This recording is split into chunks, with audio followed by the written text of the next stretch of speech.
Welcome to GKGS with Manish sir.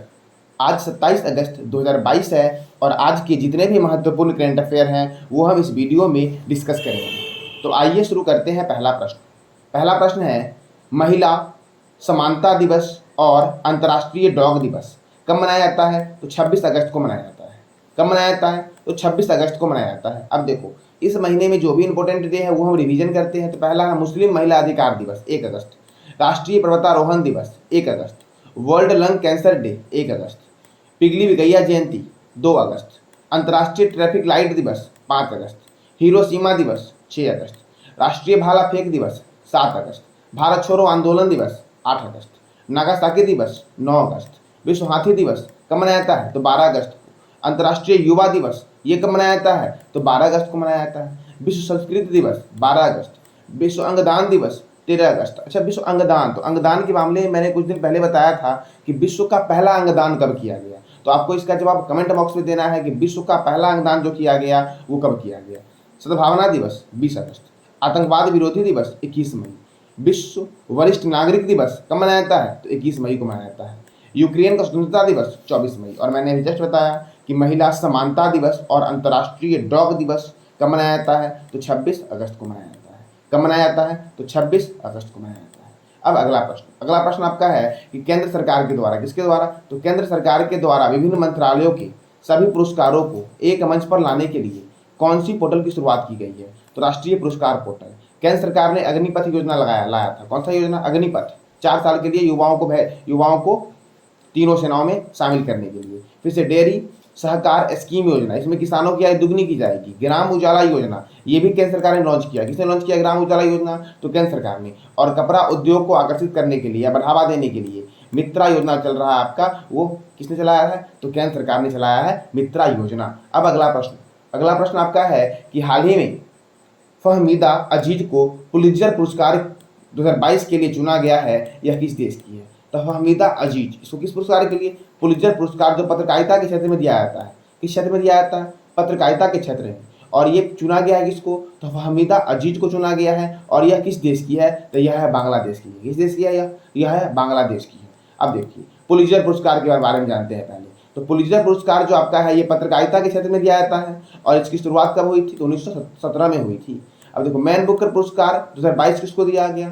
तो गीतांजलि श्री को दिया गया टॉम ऑफ सेड के लिए, यानी कि रेत समाधि के लिए दिया गया। किसके लिए दिया गया? तो टॉम ऑफ सेड के लिए दिया गया। अब देखो, इस पुस्तक का अंग्रेजी अनुवाद अमेरिका के इतिहासकार डेजी रॉकवेल ने किया था। और टॉम ऑफ सेड यानी कि रेत समाधि जो अंतर्राष्ट्रीय बुकर पुरस्कार के लिए चयनित होने वाला भारत का पहला हिंदी उपन्यास बन गया है। यानी कि भारत का पहला हिंदी उपन्यास कौन बना है जिसे अंतर्राष्ट्रीय बुकर पुरस्कार के लिए चुना गया है? तो टॉम ऑफ सेड, यानी कि हिंदी में क्या बोलते हैं? रेत समाधि। और इसका अंग्रेजी अनुवाद किसने किया? तो अंग्रेजी अनुवाद जो किया आपका वो डेजी रॉकवेल ने किया। किसने किया? Daisy Rockwell. अच्छा, व्यास सम्मान 2021 किसको दिया गया? तो असगर वजाहत को दिया गया। किसको दिया गया? असगर वजाहत को दिया। किस पुस्तक के लिए दिया गया? तो महाबली के लिए दिया गया। किसके लिए दिया गया? महाबली के लिए दिया गया। अब तो कई बार पूछ लिया जाता है कि निम्नलिखित में से कौन सा पुरस्कार के बिरला फाउंडेशन नहीं देती है? देखो, हमें लिख दिया हूँ तीनों पुरस्कार, व्यास सम्मान, सरस्वती सम्मान और बिहारी पुरस्कार। ये कौन देती है? तो ये देती है के बिरला फाउंडेशन। कौन देती है? कौन कौन सा पुरस्कार? व्यास सम्मान, सरस्वती सम्मान और बिहारी पुरस्कार। कौन देता है? तो ये देता है के बिरला फाउंडेशन देता है। कौन देता है? तो के बिरला फाउंडेशन। अब देखो, अगला प्रश्न आपका है कि हाल ही में उत्तर प्रदेश के मुख्यमंत्री ने कहाँ देश की पहली नाइट सफारी शुरू करने की घोषणा की है?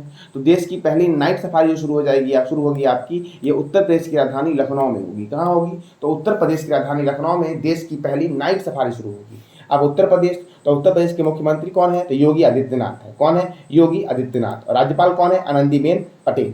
उत्तर प्रदेश सब्जियों के उत्पादन में प्रथम स्थान पर है। उत्तर प्रदेश में एक स्कूल था जिसका नाम था मैनपुरी सैनिक स्कूल, इसका नाम हो गया जनरल बिपिन रावत सैनिक स्कूल। क्या नाम हो गया? तो जनरल बिपिन रावत सैनिक स्कूल। बाल श्रमिक विद्या योजना यूपी में चल रहा है। नवीन रोजगार छतरी योजना चल रहा है। ठीक है, नवीन रोजगार छतरी योजना। कौन सा योजना? छतरी योजना। ठीक है, नमूना संग्रह अभियान यूपी में चल रहा है। किथम झील आपका यूपी में है जिसको रामसर में शामिल किया गया था। ठीक है, किथम झील को कहाँ पे है? यूपी में। कहाँ पे है? तो आगरा में है। और आगरा किस नदी किनारे है? तो आगरा यमुना नदी किनारे। किस नदी किनारे है? तो यमुना। अच्छा, यमुना नदी के किनारे कौन कौन से शहर है? यमुना रिवर के किनारे कौन कौन शहर है? तो पहले तो यूपी का 2 शहर याद रखिएगा आप, एक आगरा, एक मथुरा और एक दिल्ली है आपका। कौन सा है? दिल्ली। अब देखो, धरा नामक एंटी भू माफिया सॉफ्टवेयर यूपी ने लॉन्च किया। मिशन शक्ति कार्यक्रम महिलाओं के खिलाफ अपराध को रोकने के लिए यूपी ने शुरू किया। और राष्ट्रीय जल पुरस्कार 2022 जो दिया गया आपका, वो उत्तर प्रदेश को दिया गया। और यूपी सरकार ने किसान की आय को दोगुना करने के लिए, किसकी आय को दोगुना करने के लिए, तो किसान की आय को दोगुना करने के लिए यूपी ने पंचा अमृत योजना शुरू किया। कौन सा योजना, तो पंचा अमृत योजना। अब उत्तर प्रदेश की राजधानी क्या है, लखनऊ। क्या है, लखनऊ। मुख्यमंत्री कौन है, योगी आदित्यनाथ। गवर्नर कौन है, आनंदीबेन पटेल। राज्यसभा कितना है, 31। लोकसभा कितना है, 80। जिला कितना है, 75।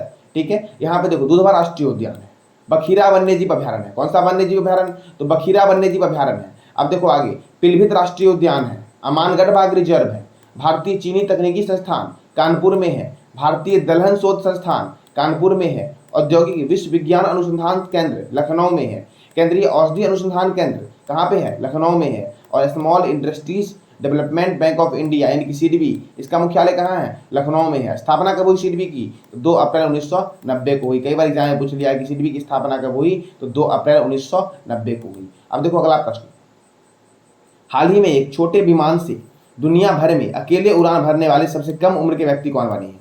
देखो फिर से बोल रहा हूँ मैं, हाल ही में एक छोटे विमान से दुनिया भर के अकेले उड़ान भरने वाले सबसे कम उम्र के व्यक्ति कौन बने हैं, तो उनका नाम क्या है, तो उनका नाम है मैक रदरफोर्ड। कौन है, तो मैक रदरफोर्ड। ठीक है, ये भी हाल में बुल्गारिया उतरे, वहीं से ये रिपोर्ट आई थी कि सबसे कम उम्र के जो युवा बने हैं आपके, जिन्होंने पूरा दुनिया भर का अकेले उड़ान भरा है, वो कौन है, तो मैक रदरफोर्ड है। इनकी एज जो आपकी है वो 17 वर्ष है। मैक रदरफोर्ड की एज कितनी एज है, 17 वर्ष है। ठीक है, अब देखो अगला प्रश्न है, हाल ही में ईसा फाउंडेशन ने कृषि को बढ़ावा देने के लिए किस राज्य के साथ समझौता किया है, तो कर्नाटक के साथ। किस साथ, कर्नाटक के साथ। अब देखो ईसा फाउंडेशन, तो ईसा फाउंडेशन अपने मिट्टी बचाओ अभियान के हिस्से के रूप में, किस अभियान के हिस्से के रूप में, तो ईसा फाउंडेशन अपने मिट्टी बचाओ अभियान के हिस्से के रूप में मिट्टी के स्वास्थ्य को बढ़ाने के लिए यह समझौता किया है। किसके लिए, तो मिट्टी के स्वास्थ्य को बढ़ाने के लिए यह समझौता किया। अब देखो ईसा फाउंडेशन जो है, इसकी स्थापना की गई थी जगदीश वासुदेव के द्वारा। किसके द्वारा, तो जगदीश वासुदेव के द्वारा ईसा फाउंडेशन की स्थापना की गई थी। अब कर्नाटक की राजधानी है बेंगलोर, गवर्नर है थावर चंद गहलोत, मुख्यमंत्री है वसुराज बोम्बई, और राज्यसभा कितना है, 12-28। अच्छा, इससे पहले मैंने बताया यूपी के बारे में, यूपी में राज्यसभा कितना है, 31 है। कितना है, 31। लोकसभा कितना है, तो 80 है। ठीक है, जिला कितना है यूपी में, तो जिला है 75। कितना जिला है, 75। देखो मट्टूर गांव भारत का एकमात्र ऐसा गांव है जहां संस्कृत बोली जाती है। ई पंचायत पुरस्कार 2022 कहाँ शुरू किया गया, कर्नाटक में शुरू किया गया। राष्ट्रीय शिक्षा नीति 2022 को लागू करने वाला 2020 को लागू करने वाला राष्ट्रीय शिक्षा नीति 2020 को लागू करने वाला भारत का पहला राज्य कौन बना, तो कर्नाटक बना। ठीक है, कर्नाटक में अलमाटी बांध कृष्णा रिवर पे है, कृष्णराज सागर डैम ये कावेरी रिवर पे है, और कर्नाटक रत्न 2022 से सम्मानित किया गया है पुनीत राजकुमार को। इसे तो पुनीत राजकुमार को मरणोपरांत किया गया है। यक्षगन यहाँ का मुख्य लोक नृत्य है। कहाँ का मुख्य लोक नृत्य है, कर्नाटक का। अब देखो कर्नाटक ने महिला एट द रेट वर्क कार्यक्रम शुरू किया। कर्नाटक में है बनरघट्टा जैविक उद्यान। कौन सा जैविक उद्यान, बनरघट्टा जैविक उद्यान, और यह भारत का प्रथम तितली उद्यान है। बांदीपुर राष्ट्रीय उद्यान कर्नाटक में है। नागरहोल राष्ट्रीय उद्यान कहाँ पे है, तो नागरहोल राष्ट्रीय उद्यान कर्नाटक में है। कहाँ पे है, कर्नाटक में। अच्छा, ब्लैकबक नेशनल पार्क कहाँ है, तो ब्लैकबक नेशनल पार्क कहाँ है, इसके बारे में आपको कमेंट बॉक्स में बताना है कि ब्लैकबक नेशनल पार्क कहाँ है। ठीक है, अब देखो हाल ही में किस देश ने 14 साल बाद अंडर 18 एशिया वॉलीबॉल पदक जीता है। अंडर 18 मतलब कि 18 साल से कम वर्षों के लिए था। तो अभी हाल ही में किस देश ने 14 सालों के बाद अंडर 18 एशिया वॉलीबॉल पदक जीता है, तो अपना देश भारत। कौन, तो भारत ने जीता है। अब देखो भारत ने दक्षिण कोरिया को 3-2 से हराकर कांस्य पदक जीता, और अंडर 18 एशिया वॉलीबॉल पदक का जो आयोजन हुआ है, जो गेम का आयोजन हुआ है, वो ईरान की राजधानी तेहरान में हुआ। अच्छा, वॉलीबॉल में कितने प्लेयर हैं, 6। रग्बी फुटबॉल में कितने हैं, 15। बेसबॉल में और खो खो में कितने हैं, 9। जिम्नास्टिक में कितने हैं, 8। वाटर पोलो, कबड्डी और नेटबॉल में कितने हैं, 7।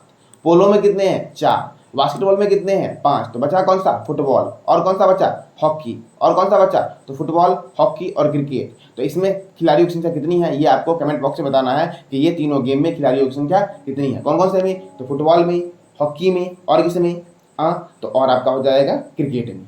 इस तीनों में खिलाड़ियों की संख्या कितनी है, ये आपको बताना है कमेंट बॉक्स में। अब देखो अगला प्रश्न आपका है, हाल ही में डीआरडीओ के नए अध्यक्ष कौन बने हैं। डीआरडीओ का फुल फॉर्म होता है defence research and development organisation. क्या होता है, defence research and development organisation के नए अध्यक्ष कौन बने हैं? तो कौन बने हैं? तो समीर वेंकटपति कामत, समीर वी कामत, शॉर्ट में समीर वी कामत और फुल फॉर्म इसका है समीर वेंकटपति कामत। अब देखो डीआरडीओ क्या है? तो डीआरडीओ भारत के रक्षा विभाग को मजबूत करती है। जैसे कि देखो इसका हिंदी है रक्षा अनुसंधान एवं विकास संगठन, डीआरडीओ। डीआरडीओ का फुल फॉर्म इंग्लिश में हो जाएगा आपका defence research and development organisation, और इसकी स्थापना हुई 1 जनवरी 1958 को। अच्छा, 1958 में नासा की भी स्थापना हुई थी। किसकी स्थापना हुई थी 1958 में? तो 1958 में नासा की भी स्थापना हुई थी 1958 में। और डीआरडीओ की भी स्थापना कब हुई? 1958 में।